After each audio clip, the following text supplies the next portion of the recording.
No podía darme una explicación de por qué las cosas habían cambiado tanto.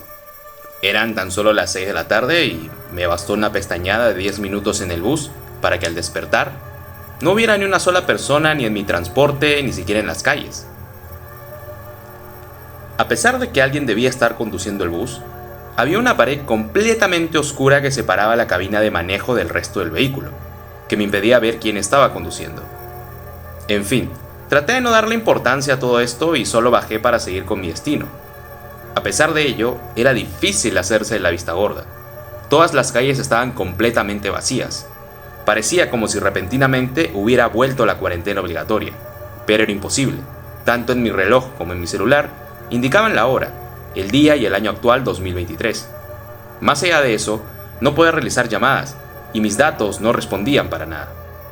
Seguí mi camino hasta la estación La Cultura, preguntándome si se trataba de un mal sueño, pero las cosas se sentían tan reales que era imposible que lo fuera. Lo único nuevo que hice en mi ruta antes de tomar el bus fue atravesar la avenida Canevaro para cortar camino y no pagar tanto pasaje. Me preguntaba si eso habría tenido algo que ver. Al llegar a la estación, las cosas solo empeoraron. Todo el lugar estaba en correcto funcionamiento, pero seguía sin haber ningún alma en el lugar. Grité llamando al personal para ver si alguno de ellos podía darme una explicación, pero lo único que resonó en el ambiente fue mi eco en un gran desierto metálico. Pasé mi tarjeta y entré. ¿Qué otra opción tenía? Solo esperaba que al llegar a casa mi familia pudiera darme una explicación. Como sospeché, no encontraría a nadie dentro del vagón. Inclusive me subí a uno de los vagones que estaban cerca de la cabina de conducción, pero era inútil. También estaba la misma pared oscura que separaba la cabina del resto del vehículo, y por más que grité para hablar con el conductor, tampoco recibí respuesta. De repente, una voz robótica y metálica se escuchó por todo el tren. Era esa voz que siempre te indicaba en qué estación estabas y cuál era la que ibas a llegar. Sin embargo, ese día explicó algo bastante distinto. Atención a todos los pasajeros. Esperemos esté disfrutando de su viaje en la línea 1 del Metro de Lima. Aproximadamente en 25 minutos estaremos llegando a la última estación de Villa El Salvador. Sin embargo, para garantizar la seguridad total de los pasajeros, pasaremos a reiterar las normas que deberán ser acatadas al pie de la letra durante todo el trayecto. De lo contrario, no somos responsables de las consecuencias que se susciten por la omisión del acatamiento de las mismas. Artículo 1. Durante el viaje, suelen manifestarse espectros a altas horas de la noche. No se asusten, ellos solo estarán por un corto tiempo, pero en el caso de que alguna de estas entidades se mantenga mucho tiempo a su lado, presione el botón rojo más cercano, el personal de Estrella Roja lo ayudará a evitar alguna posible posesión.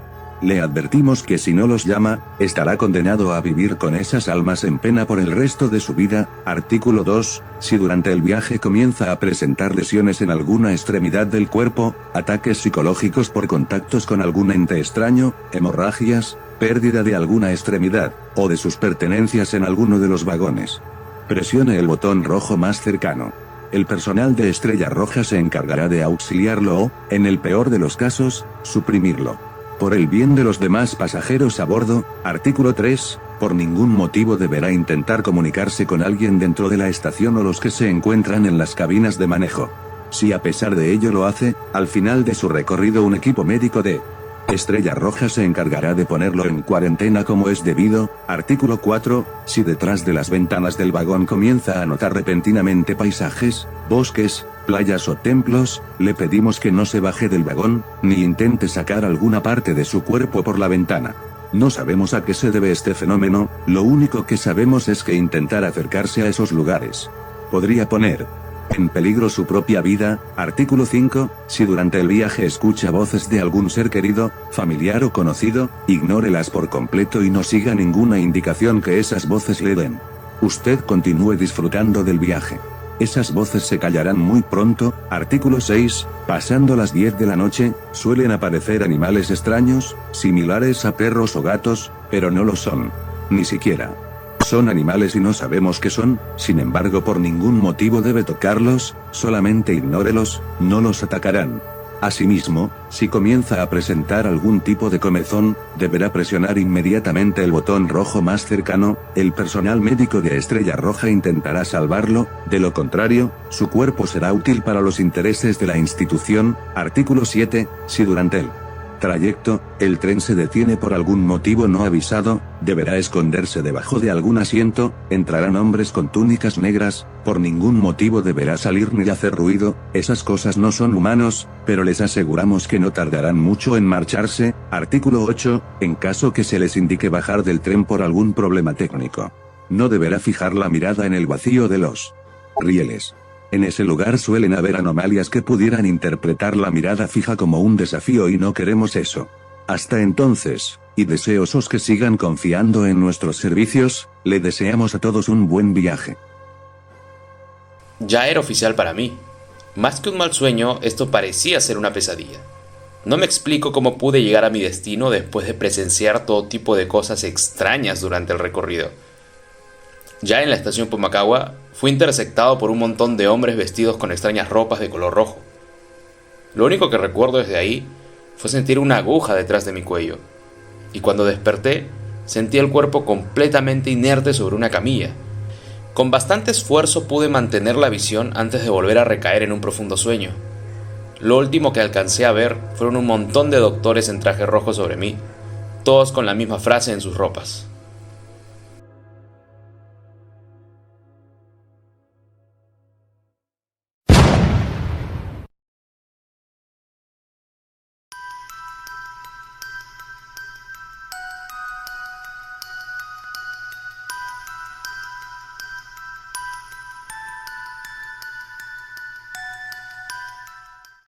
Cuando desperté, todavía seguía sentado en el tren de la estación Bayóvar, y pude notar que todo estaba completamente oscuro. Eché un vistazo a todos lados y me percaté que ya no había pasajeros a bordo. Encontré la explicación al ver la hora con mi celular, y es que eran casi las 3 de la mañana.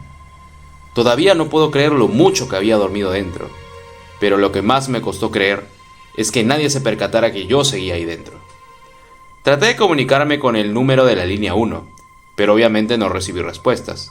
Es más, no era capaz de llamar a ningún otro número, navegar por la red o siquiera enviar mensajes por WhatsApp. Me había quedado incomunicado en uno de los momentos más incómodos de mi vida. Traté de no alarmarme y decidí volver a dormir. A fin de cuentas, en 2 horas y media, comenzaban a abrir las estaciones. No en balde, al momento de intentar dormir, me percaté que a mi izquierda, en la puerta que separaba los vagones, habían líneas de un color rojizo brillante que iluminaban tenuemente el lugar. Me acerqué por curiosidad y leí lo repentinamente escrito: si aprecias tu alma, no me mires, no grites, no te escondas, no me mientas. Esto empezaba a ponerse escalofriante. Juraba que cuando subí, no había nada escrito en esa parte del tren. Mientras caminaba de vuelta a mi asiento, recordaba las viejas historias que nos contaba un amigo en las reuniones con los patas, que cuando trabajó en el tren descubrió el verdadero motivo por el cual la estación no podía tener gente a bordo después de la medianoche. Un montón de tonterías sobre rituales, el demonio, apariciones y monstruos. Por supuesto nadie le creía. Pero de repente, cuando estaba a pocos metros de llegar al lugar en donde dormía, una extraña figura de un hombre con sombrero se encontraba sentado justo ahí, mirándome fijamente. Me quedé helado. En ningún momento escuché a nadie entrar. No, estoy seguro que no había nadie dentro del vagón conmigo. Cada momento en el que pestañeaba, para cerciorarme de que no esté alucinando, notaba que esa figura solamente se acercaba lentamente en cada asiento. Despavorido, corrí lo más lejos que pude, gritando y pidiendo ayuda. Pero era inútil. Por más que golpeara las puertas, nadie lograba escucharme. En determinado momento, pude notar que de las 5 oraciones escritas en la puerta que separaba los vagones, solamente quedaron 3.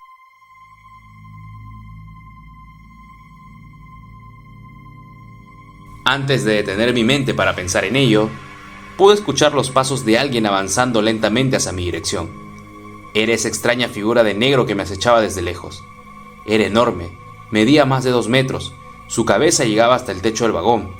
Es más, hasta parecía tener una cola en forma de flecha. Por un acto reflejo me refugié debajo de mi asiento. Traté de no hacer ruido. Aún así, mi corazón latía a 1000 por hora.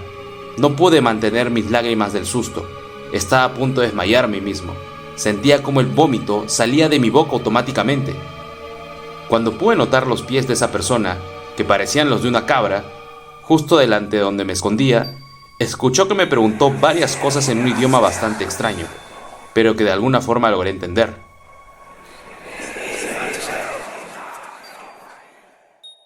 Aterrorizado y llorando intensamente, respondí con la cabeza recordando lo último que estaba escrito en la puerta que separaba los vagones.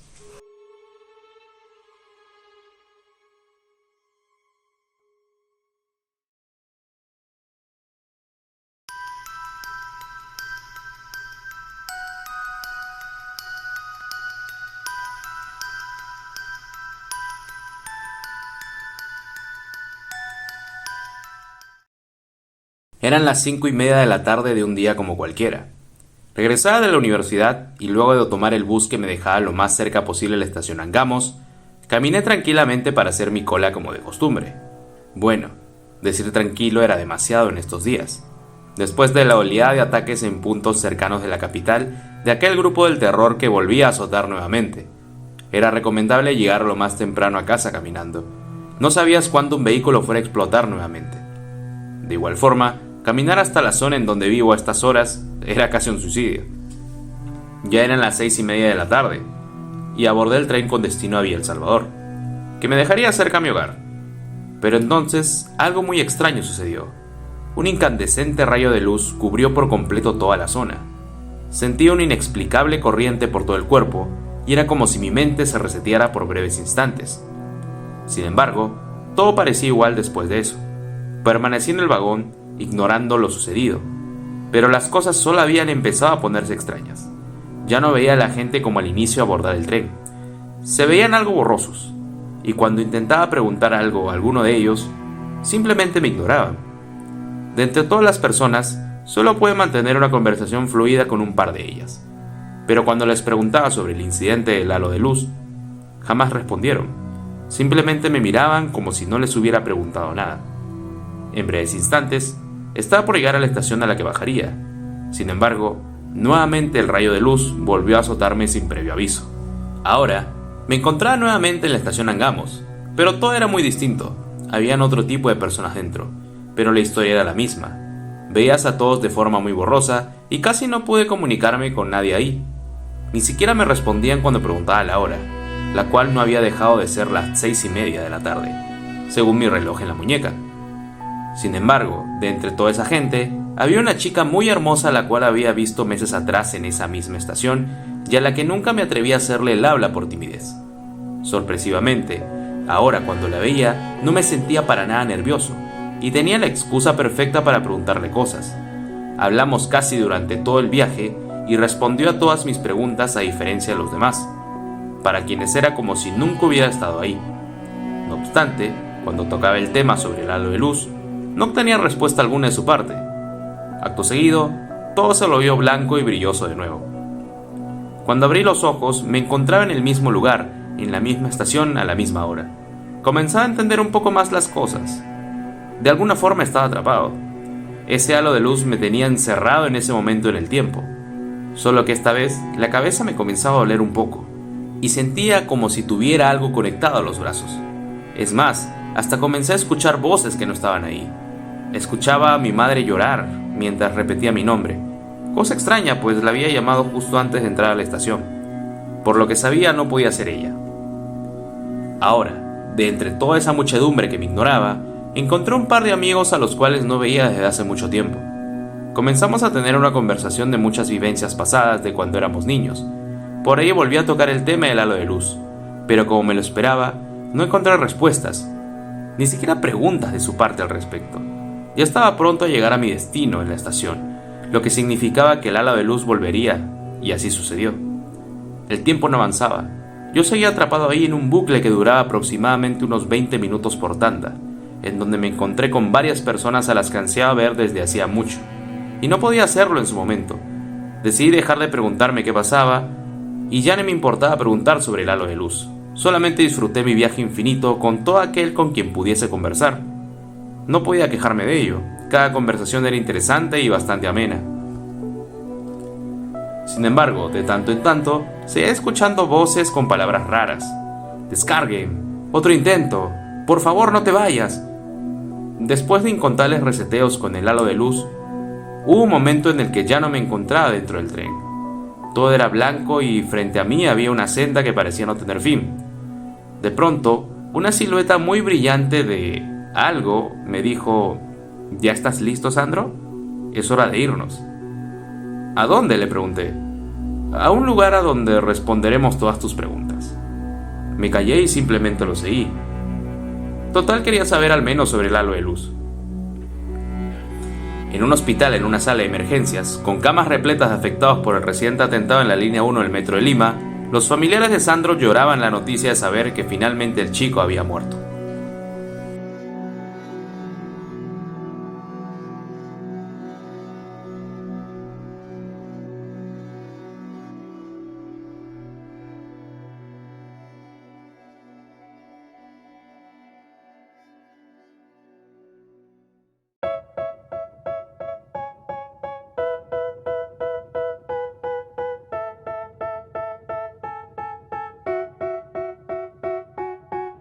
They tell me that I'm never gonna make it. They want me to do something that could make sense. They hate when I keep dreaming I'll be famous, but I don't give a fuck, I'ma keep chasing. I got all this potential that's deep inside of me, but they hate when you're successful 'cause they